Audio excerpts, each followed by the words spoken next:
પછી કરવાનું શું? એમને યાદ કરવાનું.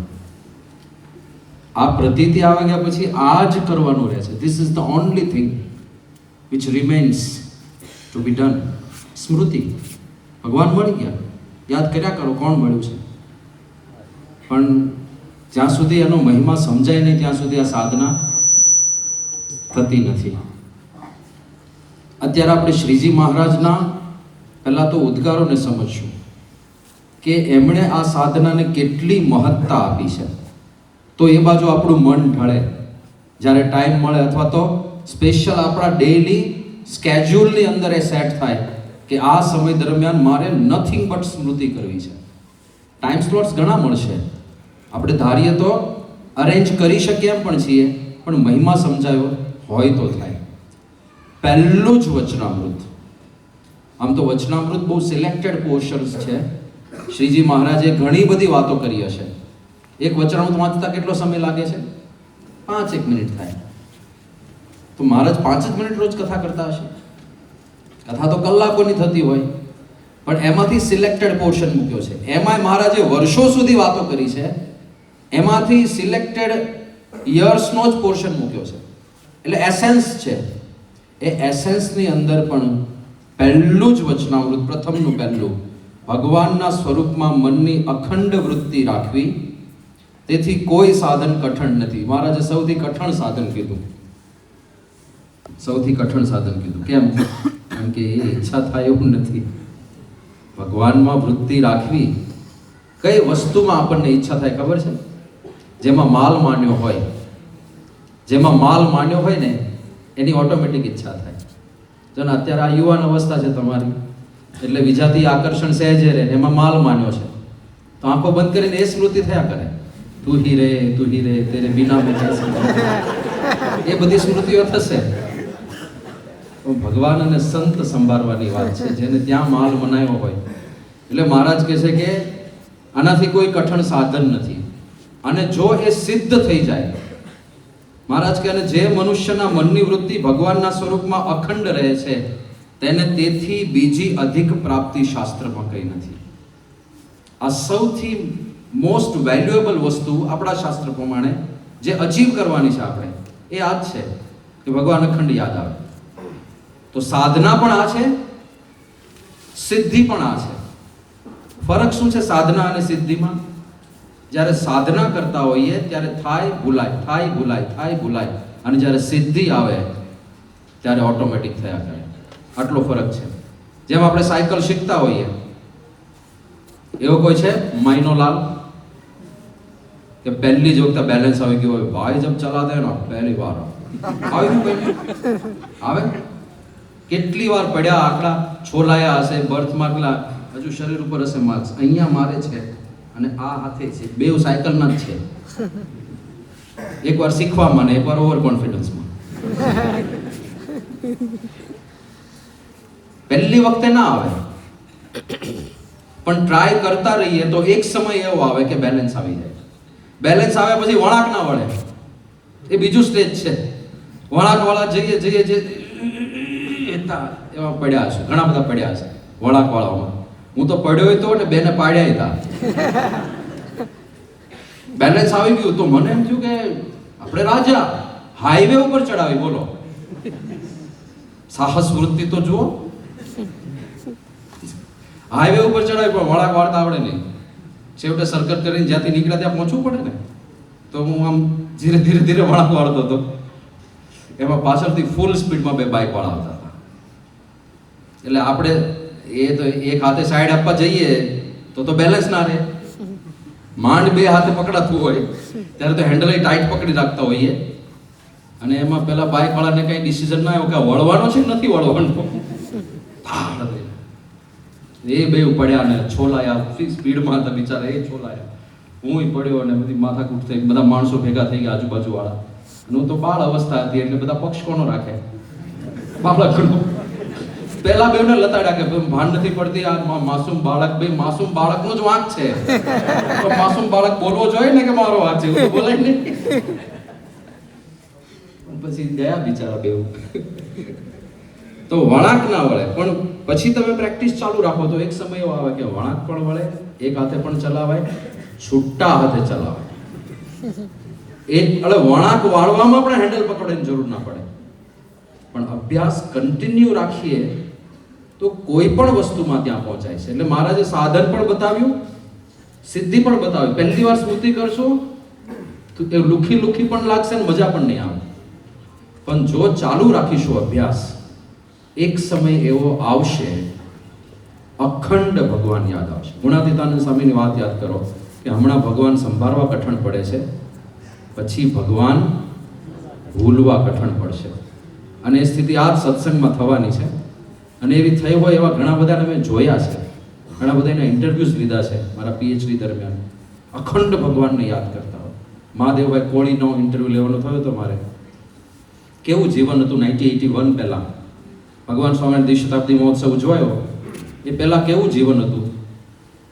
તો દારૂનો ધંધો કરતા, પેલો દેશી દારૂ કઠ્ઠો આવે ને, તો એની હેરાફેરી કરતા, પોલીસ પકડે નહીં અને છુપી રીતે દારૂ આમથી આમ લઈ જવો હોય. સુરતના કાંઠા વિસ્તારમાં એમનું ગામ છે ઓલપાડ. અત્યારે તો ઓલપાડ મંદિરમાં પૂજારી તરીકેની અત્યારે સેવા કરી રહ્યા છે.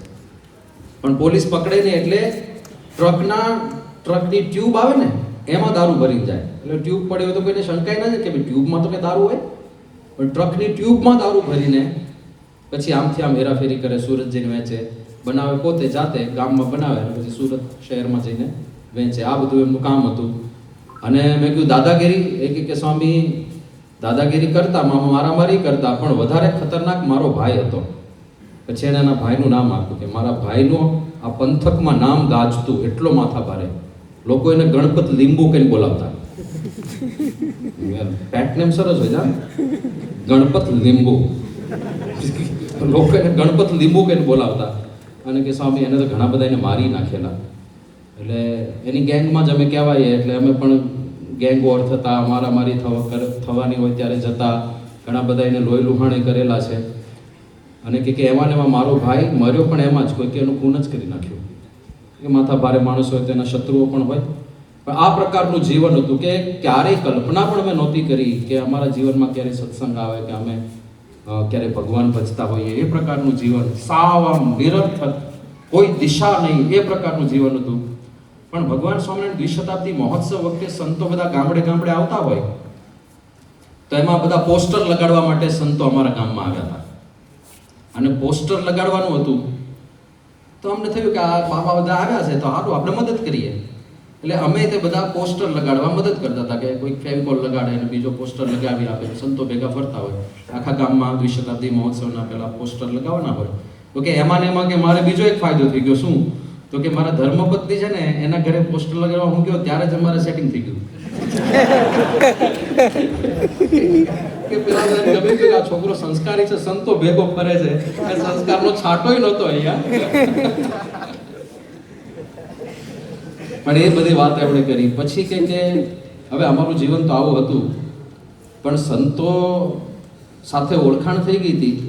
તો જ્યારે સમયો એકચ્યુઅલી આવ્યો ત્યારે સ્પેશિયલ સંતો પોસ્ટકાર્ડ લખ્યું અમારા નામનું અને અમને આમંત્રણ આપવા આવ્યા. એટલે થયું કે આટલા ભાવથી અત્યાર સુધી આપણને કોઈ નથી બોલાવ્યા કે તમે સમયમાં આવજો ને, તો કે આપણે જવું છે. એટલે અમે ગામમાંથી બધા ઉત્સવમાં ગયા. કોઈ સત્સંગી નહોતા એટલા બધા, કાંઈ પૂજા પાઠ કે તિલક ચાંદલો કંઠી એવું બધું કશું નહોતું. પણ કે સમયમાં ગયા. અને મને કે બીજું બધું બહુ ઓછું યાદ છે, પણ એટલું યાદ છે કે પ્રમુખ સ્વામી મહારાજ સ્ટેજ ઉપર આવે અને આખી સભા જે આમ ભરી લાગે, આમ જાણે આમ ખાલીપો હોય અને એમાંથી બધું જ ભરાઈ ગયું, એટલી દિવ્યતા લાગે. કે એ જ સમય દરમિયાન મારું દારૂનું વ્યસન છૂટી ગયું, કંઠીઓ અમે પહેરી લીધી, પૂજાઓ ચાલુ થઈ ગઈ, બધું જ ગયું, ખાલી એક તંબાકુ બાકી રહી હતી. અને એ પાછા આવીને એક જગ્યાએ હું એકવાર બીડી પીતો હતો અને ત્યારે જ બરાબર સંતોની ગાડી નીકળી અને ચાલ્યા સંતોએ કંઈ આવો આ શું છે કે. એટલે પછી કે બીડી ત્યારથી જતી રહી. અને કે પછી ધીરે ધીરે કરતા એવું જીવન બદલાયું કે સ્વામી પછી તો બાપાએ સેવા આપી, કાર્યકર થયા. મારું આખું જે કરિયર સેટ કર્યું એ બાપાની દયાથી થયું. બાકી સરકારી નોકરી મારી લાગે એવા તો મારા કંઈ કર્મ હતા નહીં. પણ આ સત્સંગના સંસ્કારોથી જ મને સરકારી નોકરી મળી, ખૂબ પ્રતિષ્ઠા મળી, ખૂબ માન સન્માન મળ્યા. આજે જે કંઈ છું એ બધું જ આ સત્સંગને લીધે છે. અને કે ક્યાંથી ક્યાં પહોંચાડ્યા? તો કે સ્વામી અમે એવા પાપી હતા, કરચલા ખાતા. અને કરચલા કેવી રીતે ખાઈએ? તો ત્યાં નહેર નીકળતી ને નહેરમાંથી બધા કરચલા પકડતા હોય, નાની નાની કરચલીઓ એવો શબ્દ વાપરતા. એટલે કરચલામાં સાઈઝ આવતી હશે, એ કરચલી શબ્દ વાપરતા હતા, એટલે નાના નાના કરચલા હશે. તો કે પેલા માછી ભાઈઓએ પકડ્યા હોય ને, તો અમે દાદાગીરી કરીને એને જે પકડ્યા હોય એમાંથી અડધા લઈ લેવાના. અને કે જીવતા અમે જોડીમાં નાખ્યા હોય, જીવતા હોય બધા. અને એ જીવતા કરચલા સીધો ભઠ્ઠો કરીએ અગ્નિ, અને જીવતા કરચલા અગ્નિમાં નાખીએ. અને અગ્નિની બળતરાને લીધે એ બધા ભાગે. જેવા ભાગે એટલે પાછો અગ્નિમાં નાખવાનો, જેવો ભાગે એટલે પકડીને પાછો અગ્નિમાં નાખવાનો. અને એક સમય એટલી ગરમી વધી જાય, ફટ દઈને ફૂટે. પછી ફૂટે ને એટલે પોપકોર્નની જેમ ફૂટે, એટલે પછી ખાઈ જાઓ. એ કે સ્વામી હવે આ શબ્દ બોલતા બોલતા એ ગળગળા થઈ ગયા હતા, પછી આગળ બોલી નહોતા શક્યા, આંખમાં આંસુ આવી ગયા હતા. એ કે સ્વામી અત્યારે દુઃખ થાય છે, એ વખતે અમે એટલા નિષ્ઠુર હતા કે આ કરતા અમે પાપ કરીએ છીએ એવું લાગતું જ નહોતું. લેશ માત્ર કંઈ ખોટું કરતા હોય કે ભૂલ કરતા હોય એવું પણ નહોતું લાગતું, કે નોર્મલ છે બધું. અને ત્યાંથી માંડીને ક્યાં આપણે કહીએ ને કે સંત મળે એટલે સદગુણો ખીલે આપણા અંદર. જે માણસમાં દયાનો છાંટો નહોતો અને આ પ્રવૃત્તિ કરતી વખતે દુઃખ નહોતું થતું, અત્યારે એને સંભાળીને એની આંખમાં આંસુ આવે છે. દયાનો ગુણ ઉદય થયો આ સત્સંગથી થયો ને. આ સંત સમજાય એટલે થયો. તો સત્સંગથી આપણામાં સદગુણો આવે. અને કે મેં કીધું તો અત્યારે શું કરો છો તમે? અત્યારે તો એમની ઉંમર થઈ ગઈ છે, હવે બાળ સંયોજક તરીકે વર્ષો તરીકે ગ્રામ્ય વિસ્તારમાં રહ્યા. અત્યારે શું કરો છો? તો કે મને સંતોએ પૂજારીની સેવા આપી છે ઓલપાડ મંદિરમાં. ભગવાનની પૂજા હું કરું છું બધી. કારણ કે સ્વામી ભગવાનની પૂજા કરીએ ને એની સિવાયનો જે સમય હોય ત્યારે કે મને બીજું કશું હવે સાંભળતું જ નથી. આ દુનિયાના કંઈ વિચાર જ નથી આવતા. 24 કલાક બસ બાપાએ જે સ્મૃતિઓ આપી છે, બાપાએ જે લાભ આપ્યો છે, બાપાએ જે આશીર્વાદ આપ્યા હોય એ જ બધું યાદ આવ્યા કરે, ઓટોમેટિક યાદ આવ્યા કરે છે. યાદ કરવું પણ નથી પડતું. એટલે આખો દિવસ બસ સંભાળ્યા કરું. આજ તો કરવાનું છે, આજ કરવાનું છે, આજ હેતુ છે. ભગવાન ઓળખાયા પછી this is the only thing. આજ તો એમના જીવનમાં ક્યાંથી ક્યાંની યાત્રા છે નહીં આખી, ક્યાંથી ક્યાં. કોઈ દિશા નહોતી. દારૂનો વેપાર, કરચલા ખાવાની, દાદાગીરીને, ગેંગસ્ટર, એમાંથી અખંડ ભગવાન યાદ આવે ત્યાં સુધીની જર્ની એક લાઈફમાં થઈ શકે છે. પણ આ સ્મૃતિ એ સાધના અને સિદ્ધિ બંને છે. પછી પ્રથમનું 22મું વચનામૃત. સ્મૃતિની મહત્તા કેટલી છે? મૃદંગ સારંગી સરોદા તાલ ઇત્યાદિક વાદિત્ર વજાડીને કીર્તન ગાવવા, તેને વિશે જો ભગવાનની સ્મૃતિ ન રહે તો એ ગાયું તે ન ગાયા જેવું છે. મહારાજ કે સ્મૃતિ વગર ગાયું ઇટ્સ યુઝલેસ, એનો કાંઈ અર્થ જ નથી. સ્મૃતિ વગર કે મહિમા વગર ગાયું તો બહાર જે ગાય છે ને કોન્સર્ટમાં, બહારના ગાયકો, એના જેવું થઈ ગયું. એ મહારાજ કહે છે કે ભગવાનને વિસારીને તો જગતમાં કેટલાક જીવ ગાય છે, તથા વાદિત્ર વજાડે છે, પણ તેણે કરીને તેના મનમાં શાંતિ આવતી નથી. તે માટે ભગવાનના કીર્તન ગાવવા તથા નામ રટન કરવું તથા નારાયણ ધૂન કરવી ઇત્યાદિ જે કરવું તે ભગવાનની મૂર્તિને સંભાળીને કરવું. ભગવાન વિસારીને કર્યું એનો કાંઈ અર્થ જ નથી. હવે સંભાળવું એનો અર્થ એવો નહીં કરતા કે કોઈ સ્પેસિફિક પ્રસંગ સંભાળવો. ભગવાનને યાદ કરતા કરતા એ જ સ્મૃતિ. સ્મૃતિમાં દર વખતે કોઈ ઇવેન્ટની કે કોઈ પ્રસંગની સ્મૃતિ નથી. એમને ભગવાનનો મહિમા વિચારો, એ પણ સ્મૃતિ જ છે. એ પણ સ્મૃતિ છે. સ્વામિનારાયણ શબ્દ બોલતા બોલતા મહંત સ્વામી મહારાજને યાદ કરો, એમને એ મૂર્તિને ખાલી આપણે યાદ કરીએ, એ પણ સ્મૃતિ જ છે. પણ એના વગર જો કર્યું તો લુખ્ખું. એક વખત તો મહંત સ્વામી મહારાજ આપણને ખબર છે પહેલેથી બહુ ઓછું બોલે છે, પણ બોલે ત્યારે જે શોટ મારે એ ભૂકા કાઢ નાખે. તો એક વખત પ્રદક્ષિણાની અંદર બે ભક્તો દંડવટ કરતા હતા, અને દંડવટ કરતા હતા, આરતી ચાલુ, આરતીમાં દંડવટ જે ચાલતા હોય, દંડવટ કરતા કરતા વાતો કરતા હતા. એટલે જે આપણા માટે બહુ નોર્મલ છે ને, આપણે તો ચાલતું જ હોય. એ દંડવટ કરતા કરતા અંદર આમ હાથ લાંબા કર્યા, એ બધું ચાલતું હતું. એમાં મહંત સ્વામી મહારાજ ત્યાંથી પસાર થયા અને એમ જોયું કે આ બે વાતો કરે છે. ખાલી એક વાક્ય બોલ્યા, સ્વામી કે દંડવટ કરો છો કે કસરત કરો છો? એટલું કંઈ નીકળી ગયા. એક વાક્ય છે પણ ઘણો બધો મર્મ છે. જો સ્મૃતિ વગર થાય ને તો એ કસરત જ છે. શું ફરક? તમે જીમમાં જઈને દંડ પી લો, પુશઅપ કરો, અહીંયા એ પ્રકારનું જ છે, થોડું આમ લાંબા હાથ કર્યા, ઊંચા થયા, આમ થયું. સ્મૃતિ નથી ને મહિમા નથી તો એ કસરત થઈને ઊભી રહે છે. પણ જો મહિમા આવી જાય, સ્મૃતિ આવી જાય તો એ દંડવત બની જાય છે. એવી રીતે પ્રદક્ષિણા કરતા હોય, એમાં વાતો કરતા પ્રદક્ષિણા, વાતો એટલે લૌકિક વાતો.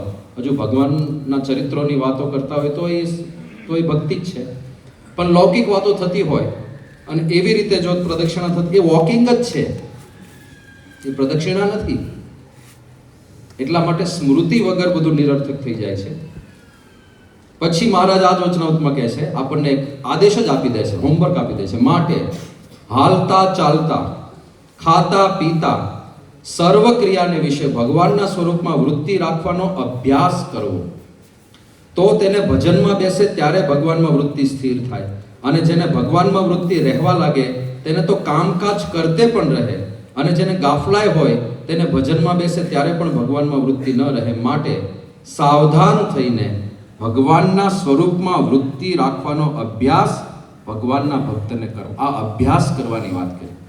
અભ્યાસ કોને કહેવાય?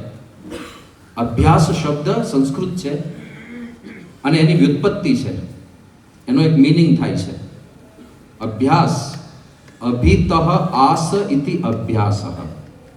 આસ એટલે બેસવું, અભિતઃ વારે વારે બેસવું, એકની એક વસ્તુ લઈને વારે વારે બેસવું, ધેટ ઇઝ અભ્યાસ. એટલે આપણે પુનરાવર્તન કરીએ ને, ટ્રાય કરીએ વારે વારે, એ અભ્યાસ છે. હમણાં સાયકલનું દ્રષ્ટાંત આપણે આપ્યું, તો સાયકલ શીખવા માટે જે આખી પ્રોસેસ કરી, એ પ્રોસેસ અભ્યાસ છે. એ અભ્યાસ કરતા કરતા એક દિવસ સિદ્ધિ આવે. ભગવાન પણ જાણે છે કે સીધું નથી થવાનું. પહેલી વાર આપણે મુદી કરીએ એટલે થવા જ માંડે, ભાઈ ના થાય. હવે પહેલી વખતે નહીં થાય, પણ અભ્યાસ કરતા કરતા સિદ્ધ થાય, અને એવી સિદ્ધ થાય કે અખંડ પણ રહે. તો એ મહારાજે આજ્ઞા કરી દીધી, આપણે કરવાનું છે. પ્રથમનું 23મું વચનામૃત. મહારાજ કે ઘડીક સ્મૃતિ કરે ને ઘડીક પાછો ચાળો ચૂથવા માંડે તો એનાથી કાંઈ બરકત આવે નહીં. હાલતા ચાલતા ખાતા પીતા બધી ક્રિયામાં આ કરવાની ટેવ પાડવાની છે. પ્રથમ 23માં પણ કીધું. પછી પ્રથમ 38માં તો એવો શબ્દ વાપર્યો કે જેમ ફૂલે કરીને તિલ વસાય છે. એક પ્રોસેસ હતી અત્તર બનાવવાની. કેવી રીતે અત્તર બનાવતા? તો તલ એનું લેયર હોય, એના ઉપર મોગરાના પુષ્પનું લેયર આવે, પછી પાછું તલનું લેયર, પછી મોગરાના પુષ્પનું લેયર, પાછું તલનું લેયર, એવી રીતે આખો થપ્પો કરે અને રાખે થોડા દિવસ. એટલે થાય શું? મોગરાની જે સ્મેલ હોય ને એ તલમાં જતી રહે. પછી એ તલને પીલીને એમાંથી તેલ કાઢે અને તેલમાંથી એસેન્સ કાઢે, અને એસેન્સ એટલે પરફ્યુમ. એ પેલું જે અત્તર લગાડતા ને, તો ફૂલે કરીને તિલ વસાય છે, ફૂલની સુગંધ તલમાં જતી રહી. એમ મહારાજ કે મનને ભગવાનના ચરિત્રોથી વાસવાનું છે. એટલે અખંડ ભગવાનના ચરિત્ર મનમાં આમ રમતા રહે એવું મનને આપણે ડેવલપ કરવાનું છે. પછી મહારાજે બીજો શબ્દ વાપર્યો કે ભગવાનના ચરિત્ર રૂપ જાળાને વિશે ગૂંચવી મેળવું. ગૂંચવાઈ ગઈ હોય કોઈ વસ્તુ, જેમ કરોરિયાના જાળામાં કોઈ જીવડું ગૂંચવાઈ ગયું, ડન, પછી નીકળી ના શકે. એમ મનને ચરિત્રોમાં એવું ગૂંચવી મેળવું કે બીજા કોઈ સંકલ્પ ના કરે. તો શ્રીજી મહારાજની અહીંયા સુધીની અપેક્ષા છે. એટલે મહારાજ કે એક ઘાટ શમે ને બીજો કરો, બીજો ઘાટ શમે ત્રીજો કરો, પણ ભગવાન સંભાળ્યા કરો.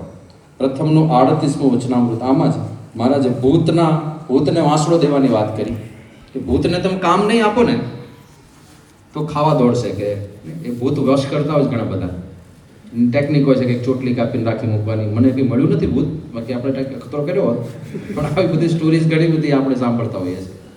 તો ભૂત વશ થાય ને પછી એ નવરું ના રહે, કંઈક ને કંઈક કામ ચીંધો, નહીં તો હું તને ખાવા દોડીશ. તો એને સતત બિઝી રાખવું પડે. તો એક ભાઈ બુદ્ધિશાળી હતા કે આને કારણ કે કામ કરે, કામ કોઈ પણ ચીંધે તો 2 સેકન્ડમાં કરીને આવી જાય, એની સ્પીડ બહુ વધારે હોય. તો આને બીજું આપવું શું? તો કોઈક સાધુએ રસ્તો બતાવ્યો કે નવરું પડે ને ત્યારે એવું કે વાંસળામાં ઉપર ચડ ને નીચે આવ, ઉપર ચડ નીચે આવ, ધંધે લગાડ દેવાનું. જ્યારે વચ્ચે કામ હોય ત્યારે બોલે એક ઉભો રહી જા, હા આ કામ કરી દે, તે 5 સેકન્ડમાં કરીને આવી જાય. તો હવે બીજું શું કરું? બસ આ વાંસળામાં ઉપર ચડ નીચે ઉતર, ઉપર ચડ નીચે ઉતર, બધું ધંધે લાગી જાય.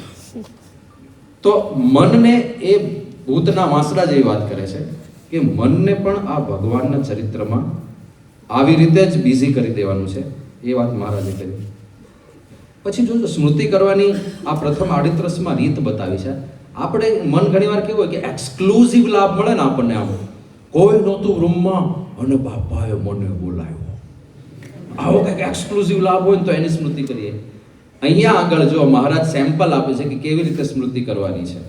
આ ગામમાં આવી રીતે મહારાજ તથા પરમહંસની સભા થઈ, અને આવી રીતે મહારાજની પૂજા થઈ, અને આવી રીતે વાર્તા થઈ ઇત્યાદિ જે ભગવાનના ચરિત્ર તે વારંવાર સંભાળવા. 3 પબ્લિક લાભ છે.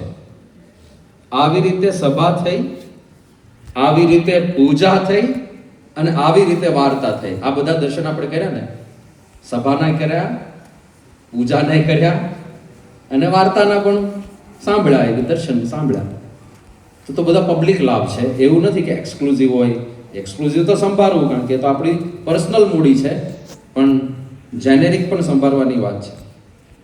પછી મહારાજ કે જે જાજુ ના સમજતો હોય ને તેને તો એમ કરવું, એ જ શ્રેષ્ઠ ઉપાય છે, એ જેવો બીજો નથી.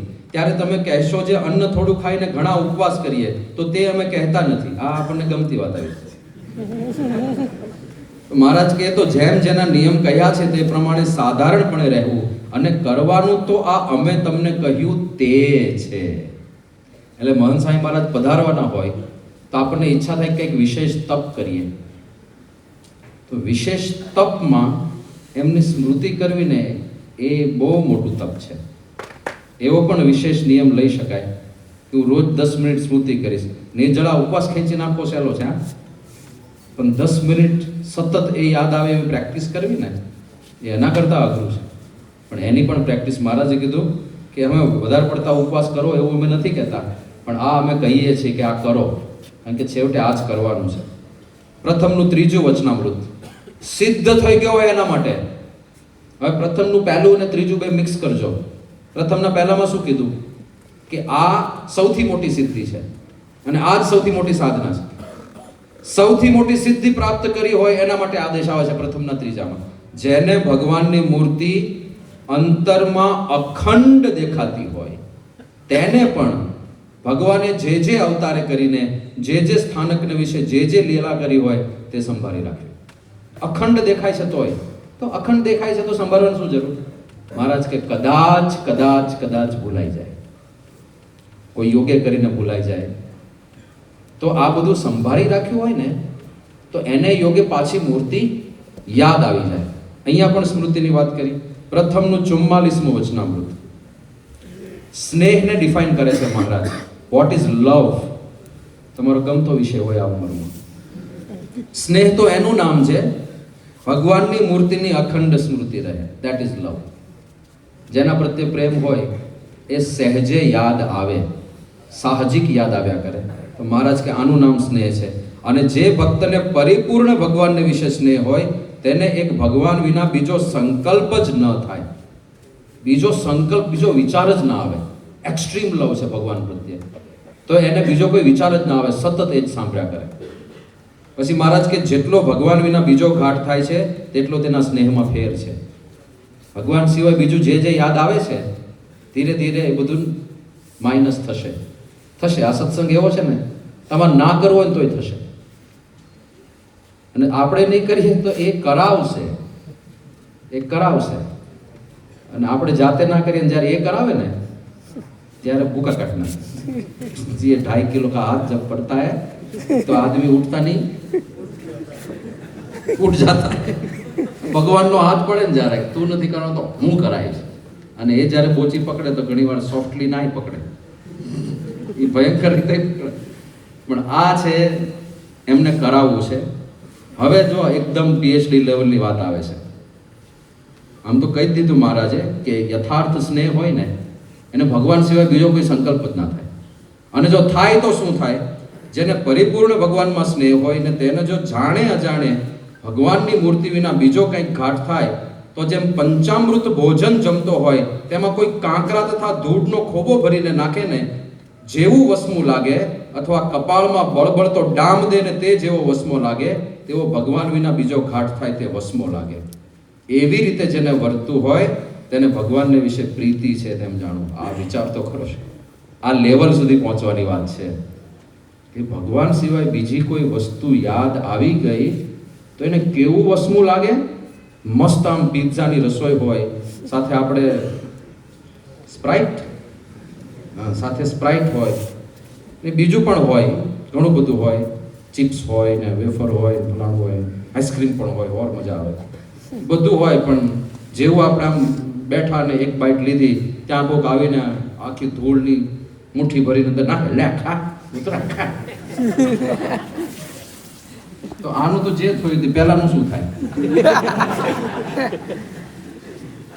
મહારાજ કે એ જેવું વસમું લાગે, એકદમ પંચામૃત ભોજન જમતો હોય માણસ અને કોઈ ધૂળ નાખી જાય ત્યાં, એ જેવી વસમી લાગે એમ ભગવાનની મૂર્તિમાં બીજો કોઈ સંકલ્પ વચ્ચે આવી જાય, બીજો કોઈ ઘાટ વચ્ચે આવી જાય તો એને ધૂળ જેવો લાગે. ભગવાનને યાદ કરીએ છે ને આ ક્યાં વચ્ચે આવ્યું? અને એટલું એને વસમું લાગે. ત્યાં સુધી ક્યારે થાય? અગેન મહિમા સમજાશે, ભગવાનનો મહિમા સમજાશે ત્યારે જ આ બધું થવાનું છે અને થશે એક દિવસ. જેતરપુરનું ત્રીજું, ભગવાનની અખંડ સ્મૃતિ સહિત ભજન કરવું તે તો ભગવાનના પ્રગટ દર્શનના સુખ તુલ્ય છે. આપણને પ્રત્યક્ષ લાભનો બહુ મહિમા રહેતો હોય છે, પણ અહીંયા મહારાજે પ્રગટ લાભના સુખ તુલ્ય કહી દીધું કે જો આપણે અખંડ સ્મૃતિ રાખીને ભજન કરીએ તે પ્રગટ લાભ જેટલું જ છે. છેવટે જે કાંઈ આપણે અંદર ગ્રહણ કરીએ છીએ ને એ ઇન્દ્રિયોથી કરીએ છીએ. સ્થૂળ શરીર અને ઇન્દ્રિયો જુદા છે. જે કાંઈ વસ્તુ આપણે ગ્રાસ્પ કરીએ છીએ એ ઇન્દ્રિયોથી કરીએ છીએ, અને જ્યારે સ્થૂળ શરીર એક્ટિવ ના હોય અને એમને સ્મૃતિ કરીએ છીએ એ અંતઃકરણ, એ પણ ઇન્દ્રિયોથી જ કરીએ છીએ. તો બેઉ સરખું જ છે. આપણે પ્રત્યક્ષ દર્શન કર્યા અને મનમાં સંભાળ્યા, બેઉ સરખું જ છે. આપણે પ્રત્યક્ષ મહંસાઈ મહારાજને હાથ મિલાવ્યો અને મનમાં યાદ કરીને એમને હાથ મિલાવ્યો, બંને સરખું જ છે. હવે આ ટેકનિક છે આખી, પણ બેઉનું ફળ સરખું છે. એટલે જ મહારાજે કહ્યું કે માનસી પૂજા અને પ્રત્યક્ષ પૂજા જો ગદગદ ભાવથી થાય તો બંને સરખા જ છે, બંનેનું એક સરખું ફળ મળે છે. એટલે એ વાત પણ કરી, પણ આ બધું અભ્યાસથી સિદ્ધ થાય. હવે એક નાની વિડીયો આપણે જોઈશું, એમાં ઓડિયોની જરૂર નથી, પણ અભ્યાસથી કેવું થાય. આપણે ગન ચલાવીએ, બંદૂક ફોડીએ તો કેટલી આમ સ્પીડમાં ફોડી શકીએ. એક માણસ, પેલો ગન સ્લિંગર છે, ગન સ્લિંગર ખબર છે? પેલા કાઉબોયઝ હતા ને, ઘેટા ચરાવવા નીકળતા, પણ ઘોડા ઉપર બેસીને નીકળતા, અને એ લોકો કોઈ વાઘ સિંહ આવી ના જાય ઘેટાને મારવા, એટલે ગન ભેગી રાખે. એટલે જૂના જે અમેરિકન મૂવીઝ આવતા હોય એમાં બધા ગન સ્લિંગર બહુ આવતા. ઠર ઘોડો ચડાવવાનો ને પછી ગન ફોડવાની, ઘોડો ચડાવવાનો અને ગન ફોડવાની, અને એ તો દ્રશ્ય તરત જતું રહેશે આવીને. એટલા માટે હું તમને પહેલેથી સમજાવી દઉં. 2 ફુગ્ગા છે અને 2 ફુગ્ગા એ ગનથી ફોડે છે. એટલે એક ફુગ્ગો ફોડવાનો, પાછો ઘોડો ચડાવવાનો, અને બીજો ફુગ્ગો ફોડવાનો. કેટલી સ્પીડમાં કરી શકે માણસ? ફોડ્યો, ઘોડો ચડાવ્યો, બીજો ફોડ્યો, 1 સેકન્ડ તો જાય ને વચ્ચે. આ તો જાણે વિવેક સાથે જ ફૂટે છે એવું લાગશે, જોજો તમે.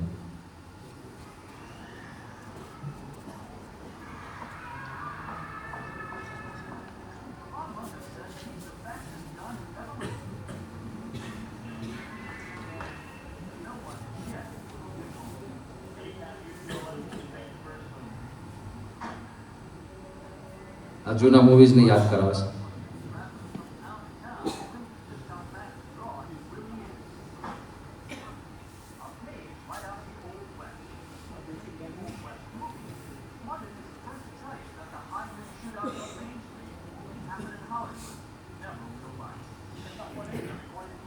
કે આ વસ્તુ ખાલી હોલિવૂડના મૂવીઝમાં જ થતી હતી, પણ બહાર ક્યારેય કોઈ પ્રત્યક્ષ જોઈ નહોતી. આ માણસે નક્કી કર્યું કે મારે કરવું છે, અને પછી એણે પ્રેક્ટિસ ચાલુ કરી, અને પ્રેક્ટિસના પરિણામે છેવટે ક્યાં પહોંચ્યો તો દેખાડે છે કે કેટલું સ્પીડમાં કરી શકે છે.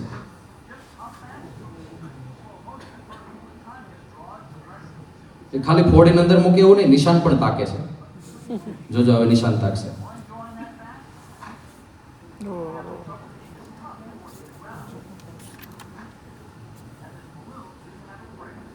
હવે 2 ફુગા ફોડશે,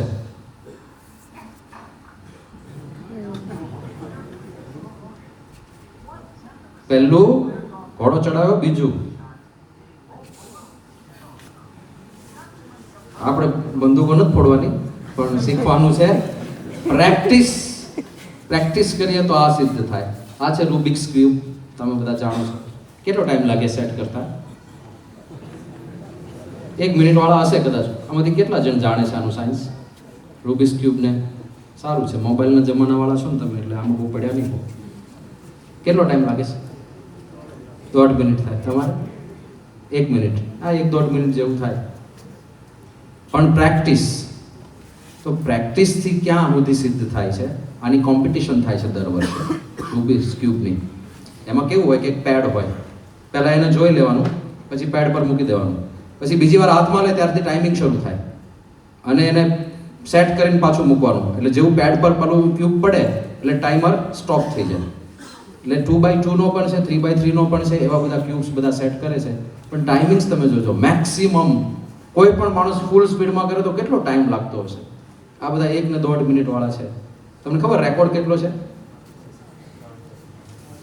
રેકોર્ડ આમાં આવશે, જોઈએ આપણે.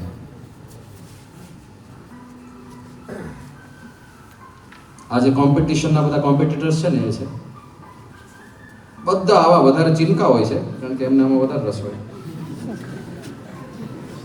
એવા બધા મંડ્યા છે ને, ધૂણી દખાવીને બેઠા છે. એક હાથે, અમુક તો બ્લાઇન્ડ ફોલ્ડ, આંખો બંધ કરીને બ્લાઇન્ડ ફોલ્ડથી પણ કરતા હોય છે.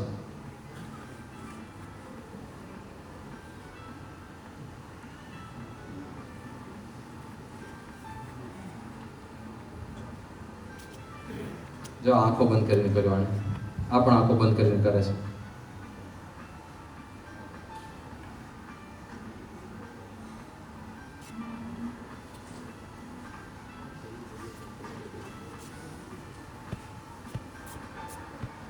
જોજો આ 1.4 સેકન્ડમાં 2x2 વાળો હતો એ 1.6, આ 3x3 વાળો છે.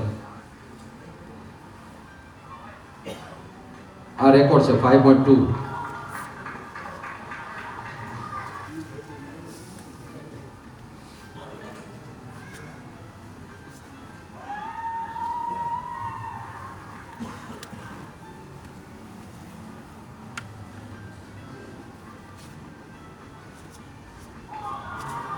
એનાથી આગળનો રેકોર્ડ 3.9 સેકન્ડ્સ. એને ટ્રોફી મળી છે. 3.9 સેકન્ડમાં. આપણે તો પેલું ફસાઈ ગયું તો ફરે નહીં. 3.9 એટલે તો સારી ક્વોલિટી વાળો ક્યુબ લાવવો પડે. હવે આપણે શું કરવાનું છે? આ પાછું જો આમાં કેટલી મજા આવી. માટે સાવધાન થઈને ભગવાનના સ્વરૂપમાં વૃત્તિ રાખવાનો અભ્યાસ ભગવાનના ભક્તને કરવો. આ આજ્ઞા છે મહારાજની. એટલે આ અભ્યાસ આપણે કરવાનો છે. આપણી સાધના છે, એક વિશિષ્ટ સાધના છે. પણ એ સાધના, ચાલો હવે આપણા મન એવા છે ને કે કોઈ મોનોટોનસ વસ્તુથી આપણે તરત કંટાળી જઈએ છીએ. તરત જ આપણું મન જ એ પ્રકારનું છે કે આપણે વેરાયટી જોઈએ, કુછ નયા લાવો, એસા કુછ કહો જો મુझे પતા નહીં ને, આપણે કંઈક નવું નવું જોઈએ. તો એટલે જ ગુણાતીતાનંદ સાહેબ એક સરસ વાત કરી છે કે બધું ફરતું ફરતું રાખવું, ચેન્જ કર્યા કરવી ક્રિયા. કારણ કે આપણું મન એ રીતે કામ કરે છે. તો આપણે મનનું સાયન્સ સમજીને એ પ્રમાણે સેટ કરીએ. પણ એ બધું શીખવા મળે છે પરમહંસોમાંથી. કારણ કે શ્રીજી મહારાજ પ્રગટ ભગવાન મળ્યા એની પ્રતીતિ અમને એવી હતી, અને જે બધા મંડ્યા હતા બરાબરના, આ જેટલી સાધનાઓ શાસ્ત્રોમાં વર્ણવી છે બધી જ એમણે કરી છે. એમાં નિષ્કુળાનંદ સ્વામી, એમણે જે ગ્રંથોને બધું બનાવ્યું છે, ગુણાતીતાનંદ સ્વામીની સ્થિતિ તો છે જ કે એક ક્ષણ માટે પણ ભગવાનને વિસારીએ તો તાળું ફાટી જાય. કે જેમ માછલી જળમાં રહીને બધી ક્રિયાઓ કરે છે, એમ અમે અખંડ ભગવાનમાં રહીને બધી ક્રિયાઓ કરીએ છીએ. એ તો સ્થિતિવાળા છે. પણ સાધનાની દ્રષ્ટિએ નિષ્કુળાનંદ સાહેબ હરિસ્મૃતિ નામનો ગ્રંથ લખ્યો છે, જેમાં આપણને એક રીત શીખવા મળે છે કે મોનોટોનસ ના થઈ જાય, અને કેટલી બધી વેરાયટી છે સ્મૃતિ કરવા માટે. તો હરિસ્મૃતિની અંદર એમણે 7 ચેપ્ટર્સ લખ્યા છે. એ 7 ચેપ્ટર્સને આપણે સમજશું કે કેવી રીતે નિષ્કુળાનંદ સ્વામી સ્મૃતિ કરે છે. પહેલું ચેપ્ટર છે નાથ નિરખ્યા છે. એમાં નખશિખ આખી ભગવાનની મૂર્તિને યાદ કરે છે. મહારાજના પગના અંગૂઠાના નખથી ચાલુ કરે છે અને છેક શિખા સુધી, કે એમના અંગૂઠો કેવો છે, ક્યાં ક્યાં તલ છે, એમની નાભી કેવી છે, એમના ગોઠણ કેવા છે, એમની છાતી કેવી છે, એમનું ગળું કેવું છે, એમનું મુખારવિંદ કેવું છે. આપણા માટે અત્યારે પ્રગટ ભગવાન છે મહંત સ્વામી મહારાજ. એમાંય ભૂલ નહીં કરતા. ઘણીવાર આપણને એમ થાય કે માનસી કોની કરવી, સંતની કરવી, ભગવાનની કરવી. સંત સ્વરૂપે છે પણ ભગવાન જ છે. એટલે આ તો પહેલી ક્લેરિટી હોવી જોઈએ કે દર્શન આપે છે સ્પષ્ટપણે. નિષ્કળાન સ્વામીએ લખ્યું ને, મહારાજનો જ સિદ્ધાંત લખ્યો, સંત માનજો મારી મૂર્તિ રે, એમાં ફેર નથી એક રતી રે. તો તમે કદાચ સંતને યાદ ના કરો તો શું યાદ કરશો? ચલો, હું ઘનશ્યામ મહારાજ શબ્દ બોલું તો શું યાદ આવશે તમને? સંત બોલી જાઓ, શું યાદ આવે? અહીંયા જે ઘનશ્યામ મહારાજની મૂર્તિ છે એ આવશે, બરાબર? હું એમ કહું હરિકૃષ્ણ મહારાજ તો કઈ મૂર્તિ યાદ આવશે? આપણે મંદિરમાં જે દર્શન કરીએ છીએ તો ભગવાનની મૂર્તિ છે ને. મૂર્તિ તો ધાતુની બનેલી છે કે મૂર્તિ તો પથ્થરની બનેલી છે, એમાં ભગવાન પ્રતિષ્ઠિત છે. પણ આપણે એવો વિચાર નથી કરતા કે હું પથ્થરને જોઈ રહ્યો છું જેમાં ભગવાન છે. ના, મેં ભગવાનના દર્શન કર્યા. એમ મહંત સ્વામી મહારાજ એ મૂર્તિ છે. સંત માનજો મારી મૂર્તિ રે, એમાં ફેર નથી એક રતી રે.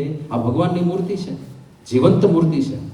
અને એમાં રતિ માત્ર ફેર નથી, એવું મહારાજ પોતે કહે છે કે ફેર સમજતા નહીં. આ સાક્ષાત ભગવાનનું સ્વરૂપ છે. તો પહેલા તો એમને યાદ કર્યા, એ જ ભગવાનને યાદ કર્યા. જે વસ્તુ નિષ્કુળાનંદ સ્વામી મહારાજમાં કરે છે એ જ વસ્તુ આપણે એમનામાં કરી શકીએ. નખથી લઈને પગના અંગૂઠાથી એમની આખી મૂર્તિ સંભાળો. એટલી મનોહર સરસ મૂર્તિ છે. અને કદાચ એમને યાદ ના આવે તો આપણે ફોટોગ્રાફ્સનો સહાય લઈ શકીએ. આ એમના ચરણારવિંદ છે. 16 ચિહ્નો નથી છે, પણ એમને દાબીને રાખ્યા છે. આખા શરીરની સ્મૃતિ કરી શકે. ઘણી બધી જગ્યાએ આપણને દર્શન થયા છે. ચરણના દર્શન તો હવે ઓછા થાય છે, પણ મોજાને યાદ કરી શકીએ, એ શેપને યાદ કરી શકીએ. જ્યારે જ્યારે શરીરના જે ભાગના દર્શન થયા એને યાદ કરી શકીએ. સરસ મૂર્તિ છે. સ્વામીએ સ્નાન કર્યું હોય ત્યારે પણ આવા દર્શન થયા છે આપણને. એમની નાભીના દર્શન થયા છે, કંઠીના દર્શન થયા છે. મહારાજની ત્રિવળીને પરમહંસો યાદ કરે છે તો એ કરચલીઓના દર્શન કરી શકીએ, યાદ એમની હસ્તરેખાઓને યાદ કરી શકીએ. અને તલની વાત કરીએ તો આખું તલથી ભરેલું શરીર છે. કેટલા બધા તલ છે જે આપણને યાદ આવે. પણ અહીંયા એક મોટો ડાઘ છે, આ તલ, એ તો યાદ રહે.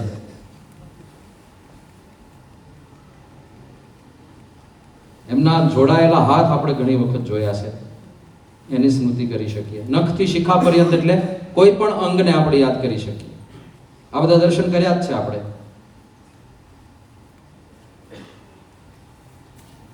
બાબા તિલક ચાંદલો કરે છે ત્યારે એક વિશેષતા છે, ખબર છે? જ્યારે જમણા હાથે તિલક ચાંદલો કરે ત્યારે એ તિલકીઓ મૂકવાનું એમનું એક નિશાન છે. એમના જમણા હાથે એક તલ છે.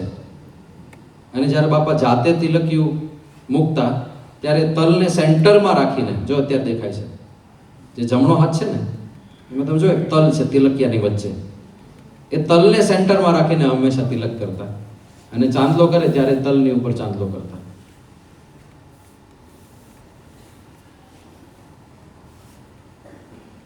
તો પહેલું ચેપ્ટર આખું એમની મૂર્તિ ઉપર નિષ્કુળાનંદ સ્વામી લીધું છે. એટલે આપણે એમ થાય કે શું કઈ સૂઝતું નથી, તો પહેલું ચેપ્ટર આ છે. આખું એમનું શરીર, એમનો શ્રી વિગ્રહ, એ પહેલું ચેપ્ટર. બીજું ચેપ્ટર જમતા જોયા છે. શું શું જમતા જોયા છે? તો જાહેરમાં જે જમાડ્યું હોય, કોઈ કાર્યકર પેલી દિવ્ય સન્નિધિ પર્વમાં ગયા હશે, દૂધપાક જમાડ્યો હોય, ક્યારેક જલેબી જમાડ્યો હોય, ક્યારેક લાડુ જમાડ્યા હોય, ક્યારેક મુખમાં શીરો આપ્યો હોય કોઈ સદગુરુ સંતે. એવા જુદા જુદા દર્શન આપણને થયેલા છે. તો શું શું જમતા જોયા છે? નિષ્કુળાનંદ સ્વામીએ આ ચેપ્ટરમાં 350 થી વધારે વાનગીઓનું લિસ્ટ બનાવ્યું છે. One man show. એકલા લખવા બેઠા છે કે મેં શું શું જમતા જોયા છે. 350 વાનગીઓ લિસ્ટ આઉટ કરી દીધી. પછી સારંગપુરમાં અમે હરિસ્મૃતિ આખું ભણીએ છીએ, એટલે લગભગ 50 સંતોએ ભેગા થઈને ચલો કે આપણે મહંત સ્વામી મહારાજનું લિસ્ટ આઉટ કરીએ. અમે 150 સુધી પહોંચ્યા કે આ ગુરુ જાજુ જમતા નથી પાછા. મહારાજ તો શું રાજાધિરાજ રૂપે હતા, એટલે તો એમને વ્યવસ્થિત જમતા. હવે આમણે પહેલેથી મોડું જ બધું. એમાં વચ્ચે જ્યારે નવા ગુરુપદે આવ્યા હતા ને ત્યારે સંતો જે કહેતા ને એ પ્રમાણે કરતા કે બાપા આ જમો, ત્યારે એમણે જમેલું. એટલે જૂની સ્મૃતિઓ બધી. હવે તો પછી તો એમણે પાછું જૂનું એમનું ચાલુ હતું મોડું જમવાનું, ત્યાં જ આવી ગયા હતા કે હવે બધા સંતોના ભાવ પૂરા કરી દીધા છે, હવે આપણું ઓરિજિનલ ચાલુ કરી દો. મોડું એમનો થાળ આખો મળી જાય ને પ્રસાદનો, રાજી થઈએ તો થોડું ટેન્શન થઈ જાય કે આ પૂરો કેમ ન કરશું. પણ ભોજનની સ્મૃતિ કરી શકાય. ત્રીજા ચેપ્ટરની અંદર ભૂદર ભાળ્યા છે એવું ટાઇટલ છે, પણ એમાં જુદી જુદી મહારાજની ક્રિયાઓનું સ્મરણ કરે છે નિષ્કુળાનંદ સાંઈ. કે ભોજન કર્યા પછી મહારાજે શું કર્યું? તો ઊભા થયા, દાંત ખોતર્યા, દાંત સાફ કર્યા, એ બધું. એટલે આપણે ભોજન દર્શન થયા હશે તો ભોજન પછી સ્વામીએ ચડું કર્યું હોય. કોગળા કરવાની પણ એમની એક રીત છે, એકદમ સોફ્ટ છે ને સ્વામી. પ્રમુખ સ્વામી મહારાજ કોગળા કરતા ને તો વ્યવસ્થિત આમ કરીને કોગળો કરતા. આ એટલા સોફ્ટ છે કે કોગળો પણ એકદમ ઢીલું પાણી રિલીઝ કરે મોઢામાંથી. એવું ના ફાવે. તો એ પણ બધી ક્રિયાઓ આપણે યાદ કરી શકીએ. પછી પૂજન અને હારતોરા થયા હોય એ પણ નિષ્કુળાનંદ સાંઈએ લખ્યું ભૂદર ભાળ્યા છે કે એમનું કોણે પૂજન કર્યું. એટલે એ પણ સ્મૃતિનો ભાગ છે કે કોઈક સંતે આવીને એમને ચાંદલો કર્યો હોય, કોઈ એમને અર્ચા કરી હોય, કોઈક એમને હારતોરા કરે છે પણ પૂજનનો જ એક ભાગ છે. કોઈ હારતોરા કર્યા હોય તો એ બધું એની પણ જુદી જુદી સ્મૃતિઓ કરી શકીએ. વસ્ત્રોની સ્મૃતિ કરે છે નિષ્કુળાનંદ સાંઈ. મહારાજ છે એટલે તો રંગબેરંગી ને જાતના વસ્ત્રો એમના હોય. આપણે તો મોનો વસ્ત્ર જ છે, પણ એમાં કંઈક બાપાએ પાગ વિશેષ ધારણ કરી હોય, વિશેષ ફેંટો કદાચ ક્યારેક ધરાવ્યો હોય તો એના બધાને આપણે દર્શન કરી કે સ્મૃતિ કરી શકીએ. અથવા તો ગાતરિયું કંઈ વિશેષ રીતે થઈ ગયું હોય, બાપા વાત કરતા ગાતરિયું સરી પડ્યું હોય ને એવા કંઈક સ્મૃતિ કરી શકીએ. પછી આસનને આધારે સ્મૃતિ કરે છે નિષ્કુળાનંદ સાંઈ કે મહારાજના આસન કેવા છે. ઢોલિયા ઉપર બેઠા છે કે પછી એમને પેલું ખાટલો ઢળાવીને ત્યાં બેઠા છે, સાંગા માચી પર બેઠા છે, એ બધું યાદ કરે છે. તો એ પણ આપણે યાદ કરી શકીએ કે કેવા સિંહાસન હતા. અહીંયા સભા થઈ ત્યારે સેવા કેવું સિંહાસન હતું, કે પછી ત્યાં પ્રમુખ વર્ણિ અમૃત મહોત્સવ ઉજવાયો ત્યારે આખું વાતાવરણ કેવું હતું, એ બધું આપણે યાદ કરી શકીએ.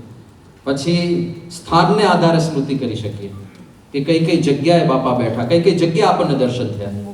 તો સ્થાનમાં તમે કોઈ કે લિફ્ટ પાસે દર્શન કર્યા હશે, કોઈ કે બાર ચોકમાં દર્શન કર્યા હશે, કોઈ કે મંદિર ઉપર દર્શન કર્યા હશે, કોઈ કે નીચે પોડિયમની આસપાસ કંઈક દર્શન, કોઈ કે પહેલી લિફ્ટમાં કર્યા હશે. તો સ્થાન કયા સ્થાને મેં દર્શન કર્યા એ પણ એક આખું ચેપ્ટર છે. એ નિષ્કુળાનંદ સાંઈ યાદ કરે છે. આપણે ખાલી એક દિવસનો વિચાર કરીએ કેવા દર્શન. આ અમદાવાદના ફોટોગ્રાફ બધા મેં ભેગા કર્યા છે અને એક જ દિવસના છે. તો અહીંયા સ્ટેજ પર બાપા આવે એ દર્શન આપણને થયા છે. પછી બાપા બિરાજમાન થાય, પડદા ખુલે, એ દર્શન આપણને થયા છે. પૂજા શરૂ થાય ને તિલક ચાંદલો કરે એ દર્શન આપણે કર્યા છે. તિલક ચાંદલો કરીને તિલક અને ચાંદલો કરે, ચાંદલો કરીને પાછું કંકુ ખેરવે પાછા. આમ ખરતું નથી કાંઈ, આ ભાગ હલતોય નથી, પણ એમને સંતોષ થાય કે મેં કર્યું. એકદમ જ્યારે પેલા યંગ હતા ને સ્વામી ત્યારે છે ને આ બધી ચામડી હલતી. જ્યારે સ્વામી કંકુ ખેરવતા ને, પ્રમુખ સ્વામીની જુદી સ્ટાઇલ હતી કંકુ ખેરવવાની. એ આમ કરીને પછી અહીંથી લૂછી લેતા. હવે આમને અડવું ગમતું નથી, કારણ કે કોઈ વસ્તુ અડે એટલે હાથ લૂછવો પડે. શુદ્ધિના આગ્રહી છે ને, આમ મારે તો બહુ થાય, અમારે ટાલમાં પરસેવો બહુ વળે. તો જ્યારે સ્વામી અડે ને પછી મારે ગાતરિયું આપવાનું, એટલે લૂછી લે. એમને ગમે નહીં કોઈને પરસેવાવાળું કે ચીકણું કંઈક અડી ગયું હોય ને. એકવાર તો હું સુરત હતો અને બાપાના દર્શને ગયો અને મારી ચમકતી ટાલ જોઈને અમને આમ હાથ ફેરવાની ઈચ્છા થઈ. તો એમણે સ્ટાઇલમાં હાથ ફેરવો, આમ બે હાથ આમ કરીને આમ કર્યું. હવે આપણી તો તૈયારી હોય કે વારે લૂછવું હોય, પણ આરું એમની પાસે જવાનું આપણને આમ એક પેલી મજા પણ હોય ને, એક્સાઇટમેન્ટ, એટલે પરસેવો વળી જાય. તો થોડો તો આવી જ ગયો હોય અને એમાં એમણે આમ કર્યું. તે એમને બળ તો કરી લીધું કરતા, પછી ખબર પડી કે આ તો પરસેવા વાળી ટાલ છે. પછી જે મોઢું બગાડ્યું, મજા તો આવી ગઈ, આમ ટાળમાં હાથ ફેરવવાની સજા પણ મળી ભેગી. પણ એ આ કંકુ ફેરવવાની એમની જુદી રીત છે, આખી અનોખી ન્યારી રીત છે, બીજે કઈ જોવા નહીં મળે તમને. આમ કંકુ ફેરવો. પછી જે રીતે માનસીમાં સરી પડે છે, જે રીતે ઠાકોરજીના એકાગ્ર થઈને દર્શન કરે છે, માળા ફેરવે છે. માળામાં સ્વામી આ જે પેલી મુદ્રા કરે છે બીજા હાથે વ્યવસ્થિત, એ ટાઈમિંગ પ્રમાણે માળા કરે છે, કાઉન્ટ નથી કરતા માળા. એકવાર પૂછ્યું હતું બાપાને કે બાપા how many malas do you do? Swami કે 10 મિનિટ્સ ઓફ માળા. એટલે ક્વોલિટી વાળા છે ને, ક્વોન્ટિટી વાળા નથી. ક્વોલિટી આપણે વચનામૃતમાં એમનું એવું છે. એ કેટલા વચનામૃત વાંચો તો સ્વામી કે મારે એક વચનામૃત પૂરું જ નથી થયું ક્યારે. કારણ કે એક જ વચનામૃતમાં એટલા ઊંડા ઉતરી જાય વિચાર વિમર્શમાં, આમ એટલા ઊંડા ઉતરી જાય તો એમને ક્યારેય વચનામૃત પૂરું જ નથી થયું. આપણે ચાલુ જ નથી થતું. થોડા નજીક તો છીએ આપણે, પણ એ 10 મિનિટ આ સારું છે એકચ્યુઅલી. જો આપણે ક્વોલિટી તરફ જઈએ તો સારું છે. ભલે ઓછી માળા થાય પણ દરેક માળા એવી થાય કે એક પણ મણકો સ્મૃતિ વગરનો ના જાય, તો એ સાચી માળા છે ને. બાકી તો કાઉન્ટ તો ઘણી રહી, કેટલી 50 ઠપ કરી દીધી, 50 ઠપ કરી દીધી, પણ કેવી ઠપકારી. તમે પેલા સુરા ખાચર કહેતા હતા ને કે અમે તો રોજની 200 માળા કરીએ. મુક્તાનંદ સાહેબ પૂછ્યું તમે કેટલી? કે મારે તો માંડ 50 થાય છે. સુરા ખાચરને થયું કે આ સાધુ થઈ ગયા છે, 50 માળા ગૃહસ્થ થઈને 200 માળા કરી હતી. એટલે મહારાજે પૂછ્યું પછી મુક્તાનંદ સ્વામી તમે કેવી રીતે માળા કરો છો? મુક્તાનંદ સ્વામી કે મહારાજ એક મણકે તમારી મૂર્તિ સંભાળીએ અને સ્વામિનારાયણ નામ બોલીને મણકો મૂકીએ, પણ આખી માળામાં એક મણકા માટે પણ જો આપની મૂર્તિ વિસરાઈ જાય તો એ માળા કેન્સલ. આવી 50 માળા. પછી મહારાજે સુરા ખાચરને કીધું હવે આવી તમારી કેટલી? એ મહારાજ આવી એકે નહીં. ક્વોલિટી માળા કરે છે ને અખંડ યાદ કરીને. તો પછી એવું નથી કે ખાલી એમની જ મૂર્તિ, આખું સરાઉન્ડિંગ્સને મહારાજે કીધું કે આ રીતે સભા થઈ હતી, આ રીતે પૂજા થઈ હતી, તો આખી સભાની પણ આખા માહોલને યાદ કરી શકીએ. ખાલી આપણે નથી. સત્સંગ દીક્ષા બોલ્યા કોઈ બાળકો સ્વામીની વાતો બોલ્યા, કોઈ યુવકોએ કઈ રજૂઆત કરી, એ પણ સ્મૃતિનો ભાગ બની જાય છે. તો એ પણ સ્મરણ કરી શકીએ. પછી સ્વામી જે રીતે પુષ્પો પધરાવે છે, છેલ્લે અક્ષર પુરુષોત્તમ મહારાજને વંદન કરે છે, પછી પેલું ગુલાબનું પુષ્પ ચડાવે છે, ધર્મામૃત વાંચે છે. પણ ધર્મામૃત વાંચતા ચલો આ કઈ પ્રવૃત્તિ છે, કઈ ક્રિયા છે? પ્રાર્થના. ધર્મામૃત ખુલ્લું રહી જાય અને એ પ્રાર્થનામાં લીન થઈ જાય દર વખતે. હવે રોજ એકની એક પ્રાર્થના છે, એમાં કઈ વેરાયટી તો આવવાની નથી. એકની એક પ્રાર્થના છે, છતાંય દરેક પ્રાર્થના એમની પ્રામાણિકતા જે છે ને, ઓનેસ્ટી. દરેક પ્રાર્થનામાં સ્વામી આખી પ્રાર્થના સાંભળે, બરાબર વ્યવસ્થિત સાંભળે. વર્ષોથી આવું કરે છે, આખી પ્રાર્થના બરાબર સાંભળે છે. તો એ પણ આપણને દર વખતે દર્શન થાય છે. એ સમય દરમિયાન ધર્મામૃત બંધ જ હોય છે. એમાં પેલો સત્સંગ દીક્ષાવાળો કાર્યક્રમ થયો ત્યારે તો ધર્મામૃત ખુલ્લું રહી ગયું અને બાળકોની રજૂઆતમાં જ બાપા લીન થઈ ગયા હતા. પછી છેલ્લે સ્વામી આપણા દર્શન કરે. આ યુનિક ક્રિયા છે. કારણ કે આપણા દર્શન ક્યાં કરવા જેવા છે કરવા જેવા. એ આપણા દર્શન કરે. 8-8, 10-10 મિનિટ સુધી આપણા દર્શન કરે. 15 મિનિટથી વધારે એક વખત તો થઈ ગયું હતું. એટલે આપણે થાકી જઈએ કે બાપા બંધ કરો તો અમે નવરા થઈ ગયા. આપણે થાકી જઈએ હાથ જોડીને, યુવાન હોઈએ તોય, અને એ આપણા દર્શન કરે રાખે. યુનિક છે ને આ બધી વસ્તુ, તો એની સ્મૃતિ કરી શકે. અને આ ચશ્માવાળા વિશિષ્ટ દર્શન હોય છે, ક્યુટ લાગે એકદમ ચશ્મામાં. પછી એમની ધારદાર વાણી શરૂ થાય. તાજી તીક્ષ્ણ ધાર અડતામાં અળગું કરે, લેશ ન રહે સંસાર, વચન લાગ્યા કોઈ વીરના. અને એમાં ક્યારેક અદાઓ આવી જાય, આવી કિલર લુક પણ આવી જાય. તોડી નાખશું હકણા નહીં હોત.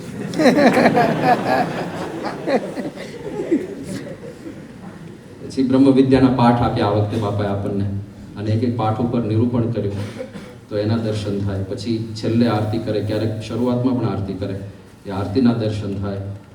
પછી આવી આખી સભાઓ થઈ, મહાનુભાવોના સન્માન થાય અને બધા હાર પહેરવા આવે, એ પણ સ્મૃતિનો ભાગ છે. પછી કોઈ વિશેષ ઇવેન્ટ હોય કે ઇષ્ટિકા પૂજન થયું હોય કે પ્રતિષ્ઠા વિધિ થઈ હોય, એની સ્મૃતિ કરી શકાય. પછી કોઈ મહાનુભાવોને દૂરથી ઊભા કરીને દર્શન કરાવવાના હોય તો એને દ્રષ્ટિ દ્વારા બાપા જે આશીર્વાદ આપે એની સ્મૃતિ કરી શકાય. પછી છેલ્લે કેબિનની બહાર આવીને ઉપરના સ્ટેજમાં આવા ભાગમાં આવીને જે નજીકથી થોડા દર્શન થાય, આવરણ રહિત દર્શન થાય થોડા સમય માટે, પણ એ પણ એક વિશેષ દર્શન છે. પછી સભામાં જતા દર્શન થયા હોય, ગોલ્ફ કાર્ટની અંદર દર્શન થયા હોય, એ પણ સ્મૃતિ છે. અને પછી થઈ ગયા છે ને યંગ એકદમ, પતંગ ઉડાડવા માટે કાપી નાખશે માયાને એવું લાગે છે, જલ્દી કરજો પણ પછી એમના સન્માન થયા હોય, હારતોરા થયા હોય. એટલે આ બધી સ્મૃતિ, બહુ બધા અવકાશ છે. ઘણી વાર આપણે એમને બેસે ને કે આ સ્મૃતિ શું કરવી છે, આટલું બધું છે, આટલું બધું છે. અને હવે સપોર્ટ પણ છે ઇન્ટરનેટનો, કે કદાચ આપણને ભૂલાઈ ગયું તો ચલો ચોળીના દિવસે કેવા કેવા દર્શન થયા હતા, તો એ ગુરુહરિ પેલું વિચરણમાં, પાસ વિચરણમાં જઈને પણ આપણે કરી શકીએ છીએ. પણ કરવું પડે એના માટે કોકના ઠેકાણા વગરના સ્ટેટસ જોવાને બદલે આ કરવું પડે. આને પ્રાયોરિટી હોય, આનો મહિમા હોય તો થાય, બાકી તો પેલું જ થાય લેવા દેવા વગર ને કોકના પરિવારજનોના ચહેરા ઝૂમ કરીને જોયા કરે. આવી ટેવ હોય છે ઘણા લોકો, એ કરીએ આપણે, પણ આ નથી થતું ઘણી વાર. પછીનું ચેપ્ટર છે દ્રગે દીઠા છે. નિષ્કુળાનંદ સાહેબ કેટલા ક્રિએટિવ છે. દ્રગે દીઠામાં શરૂઆતમાં એમણે શું કર્યું છે કે કેવા કેવા પ્રકાશમાં મેં મહારાજને જોયા છે. હારું, આવું તો સૂઝે જ નહીં. પહેલી જ પંક્તિ છે, દીવા દીવીને અજવાળે દ્રગે દીઠા છે, કે મેં દીવાના અજવાળે જોયા છે એમને, દીવીના અજવાળે જોયા છે, ફાનસના અજવાળે જોયા છે, બપોરિયાના અજવાળે જોયા છે. આમાં તો ત્યાં સુધીનું નિષ્કુળાનંદ સાહેબ વાત કરે છે કે ફટાકડા ફૂટતા હોય ને, તો ફટાકડાના ચમકારામાં જે પ્રકાશ થાય એ પ્રકાશમાં મેં મહારાજને જોયા છે. સ્મૃતિ કરવા માટે આ બધા નિમિત્ત એમણે શોધી કાઢે. તો પ્રકાશની વાત કરી, રંગની લીલા, ફૂલો કી હોલી થઈ આપણે, તો એ રંગ લીલાના આપણે સ્મૃતિ કરીએ. સ્નાન લીલા છે, ઉત્સવો યાદ કરે છે પછી નિષ્કુળાનંદ સાહેબ કે કયા કયા ઉત્સવોનો મેં લાભ લીધો છે, તો ઉત્સવ પ્રમાણે સ્મૃતિઓ ચાલુ કરે છે. પ્રતિષ્ઠા વિધિની વાત કરે છે, દંડવટ અને પ્રદક્ષિણા કરતા જોયા છે એની વાત કરે છે. અને એમાં તો એવું લખે છે નિષ્કુળાનંદ સાહેબ કે હરિમંદિરની 100 પ્રદક્ષિણા ફરતા દ્રગે દીઠા છે. શ્રીજી મહારાજ 100 પ્રદક્ષિણા ફરતા રોજ. વડતાલ મંદિરમાં જતા ત્યારે ત્યાં રોજ 50 પ્રદક્ષિણા ફરતા, એવો ઉલ્લેખ મળે છે. તો એ પણ નિષ્કુળાનંદ સાહેબ જોયું. સમાધિ કરાવતા નિષ્કુળાનંદ સાહેબે જોયા છે. દીનજન પર દયા કરતા જોયા છે. આ બધી જુદી જુદા વિષયો એમણે રાખ્યા છે જેના આધારે સ્મૃતિ કરે છે. પછી જીવન જાણું છું નામનું ચેપ્ટર આવે છે. એના બધા પેટા વિષય મિક્સ થઈ ગયા છે. પણ જીવન જાણું છુંમાં મહારાજના સ્વરૂપ અને મહિમાને યાદ કરે છે. એમાં કોઈ ચરિત્ર નથી, પણ તમે કોણ છો, કોણ છો. વળી આપે રાજાધિરાજ જીવન જાણું છો, પુરુષોત્તમ પૂર્ણ બ્રહ્મ જીવન જાણું, એ પણ સ્મૃતિ છે. એ સ્વરૂપે કરીને કોણ છે યાદ કરીએ, એ પણ બહુ મોટી સ્મૃતિ છે કે આ જેને હું યાદ કરું છું એ કોણ છે. કઈ આ દેખાય છે સાધુ જેવા, આ સાધુ નથી, આ સાધારણ સંત નથી, આ સાક્ષાત ભગવાનનું સ્વરૂપ છે. તો જીવન જાણું છું એ આખું ચેપ્ટર આ પણ બહુ સરસ છે. અને એમાંય ઘણું બધું નીકળે. દાખલા તરીકે આ જીવન જાણું છું માં એવું બધું આવે છે કે તમે મહાસમર્થ છો, દોષના ટાળનારા છો. તો એમાંથી વિષયો નીકળે છે એમની સ્મૃતિ કરવા માટે કે દોષના ટાળનારા છો, તેમણે કેવા કેવા હરિભક્તોના દોષ ટાળ્યા છે. તો સ્મૃતિઓ થવી જોઈએ. અરવિંદ બબ્બલ સાવ બહારનો માણસ આવ્યો છે, કોઈ એને સત્સંગનો યોગ્ય પરિચય નથી, પહેલી વાર સુરતમાં મળે છે અને મહંત સાહેબ મહારાજ હાથ ઘસીને કહે કે તમારું વ્યસન ગયું, અને યાદ પણ ના આવે, એ હદ સુધી વ્યસન જતું રહે. હમણાં જ અક્ષરબ્રહ્મ ગુણાતીત સત્ર પૂરું થયું, કેટલાય જોયા બધા એપિસોડ. જે બાકી છે ને, જે બાકી છે, ખાસ એક હાથ જોડીને વિનંતી છે, તમે કહેતા હો તો હું દંડવટ કરી નાખીશ છેલ્લે, પણ આ સત્ર અવશ્ય જોજો. કદાચ આખું જોવાની શ્રદ્ધા નથી, ચલો તમે યુવાનો છો એટલે હું તમને મોસ્ટ આઈએમપી આપી દઉં. એક વાત્સલ્યનો એપિસોડ છે, આઈ થિંક ડે 4 કે ડે 5, વાત્સલ્યનો એપિસોડ છે. પળ પળનો સથવારો આપનો મહંતજી કેમે કરી ના ભૂલાય, એ ખાસ જોજો. 2 એપિસોડ ભગવાનની શક્તિના છે. એ કેવું સામર્થ્ય વાપર્યું છે એમણે અબુધાબી મંદિરમાં, એ ખાસ જોજો. પછી એક એપિસોડ છે મારા જનને અંતકાળે, હંસાઈ મહારાજ તેડવા માટે આવ્યા હોય એવા હરિભક્તોના અનુભવ છે, હલાવી નાખે એવા છે. આપણી બુદ્ધિ બંધ થઈ જાય. આ વસ્તુ એવી છે ને, એમાં બુદ્ધિ તર્ક જ ના કરે. તર્ક કરવાને કોઈ સ્થાન જ નથી રહેતું.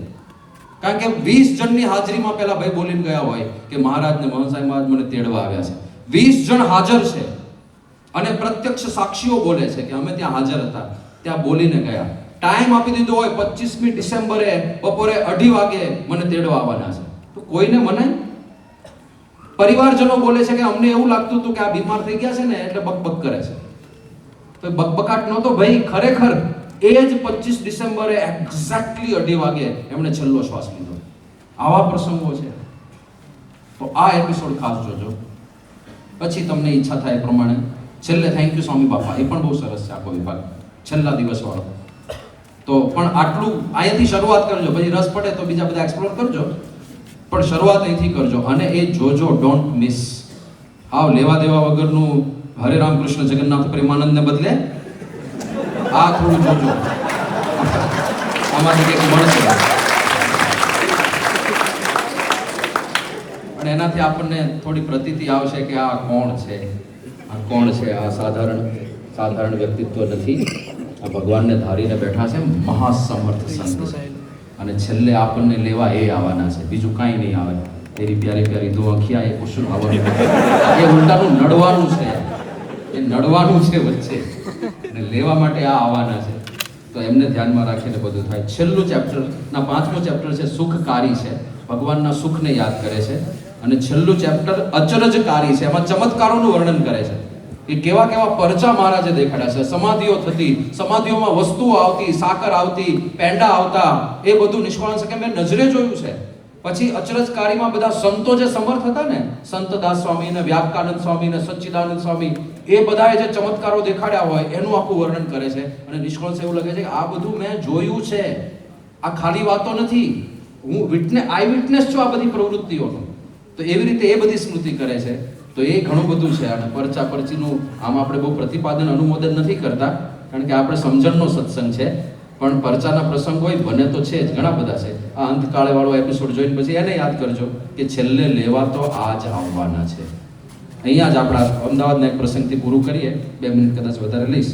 બળદેવભાઈનો પ્રસંગ આમ તો ખબર છે બધાને, પણ બળદેવભાઈ કયો વિસ્તાર છે મને યાદ નથી રહ્યું, પણ એ વર્ષો પહેલા જ્યારે સત્સંગી નહોતા, દુકાન સંભાળતા હતા, અને એમને કંઈક કામ હતું સામે મેડિકલ સ્ટોરમાં, એટલે દવા લેવા ગયા હતા.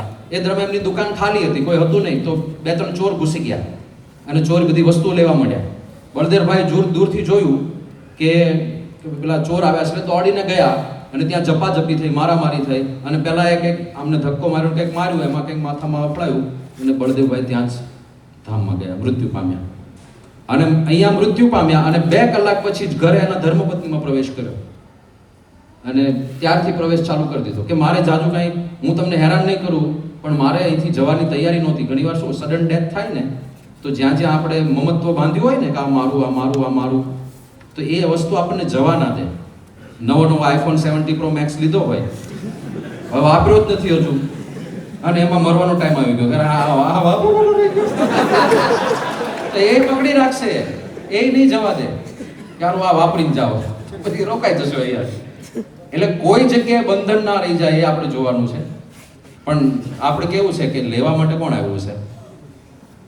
મહંત સાહેબ મહારાજ. એટલે બહુ મોટો ફાયદો છે. એક બાજુ iPhone 17 Pro Max છે, એક બાજુ તમારો નવો બંગલો છે, એક બાજુ તમે કદાચ નવી ગાડી લીધી છે, ફરારી લીધી છે, અને એક બાજુ સ્વામી બાપા ઊભા છે.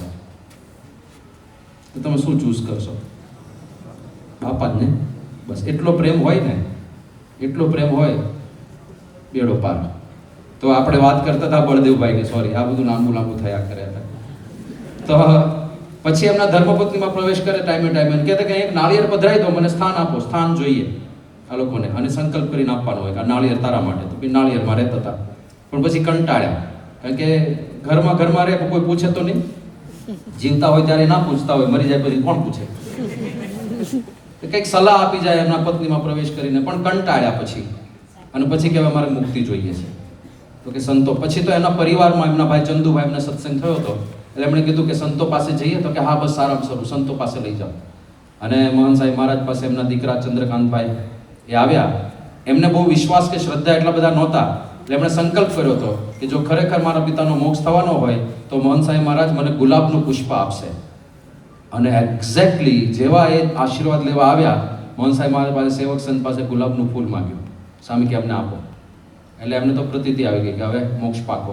પછી સંતો મહાપૂજા કરવા ગયા મુક્તિ નિમિત્તે, અને મહાપૂજામાં બળદેવભાઈ એમના ભાઈ ચંદુભાઈમાં પ્રવેશ કરીને બેઠા કે મારા મુક્તિની મહાપૂજા છે, હું પોતે જ બેસીશ. તો ચંદુભાઈમાં પ્રવેશ કરીને બળદેવભાઈ પોતે મહાપૂજામાં બેઠા, અને આખી પૂજાની વિધિ એમણે કરી પ્રવેશ સાથે. અને પછી છેલ્લે જ્યારે મહાપૂજાનો પેલો સમાપન સંકલ્પ હતો, ત્યારે કે પ્રમુખ સ્વામી મહારાજ મને લેવા માટે આવ્યા છે, મહંત સ્વામી મહારાજ પણ લેવા માટે આવ્યા છે, અને મને ખોળામાં બેસાડીને અક્ષરધામમાં લઈ જવાની વાત કરે છે. એટલે હવે હું જાઉં છું બધાને છેલ્લા જય સ્વામિનારાયણ. અમદાવાદમાં બનેલો પ્રસંગ અને મહાપૂજા કરવા માટે આપણા કોઠારી સ્વામી જ ગયા હતા. એ પોતે જ મહાપૂજા કરવા ગયા હતા. તો આવા બધા પ્રસંગો બન્યા છે સત્સંગમાં, જે આપણને બહાર મેં ક્યારે આવા પ્રસંગો સાંભળ્યા નથી ઓનેસ્ટલી. આ સત્સંગનો ચમત્કાર છે કે આવા બધા પ્રસંગો બને છે. તો આ પણ સ્મૃતિ કરી શકીએ, ખજાનો છે. પણ આપણા પ્લાનિંગમાં જો આપણે સેટ કરીએ તો સમર્થિ દુઃખની હરનારી બની જાય એવું આપણે કરી શકીએ. એ જ મહારાજ સ્વામીના ચરણોમાં પ્રાર્થના કરીએ. શ્રી સ્વામિનારાયણ ભગવાન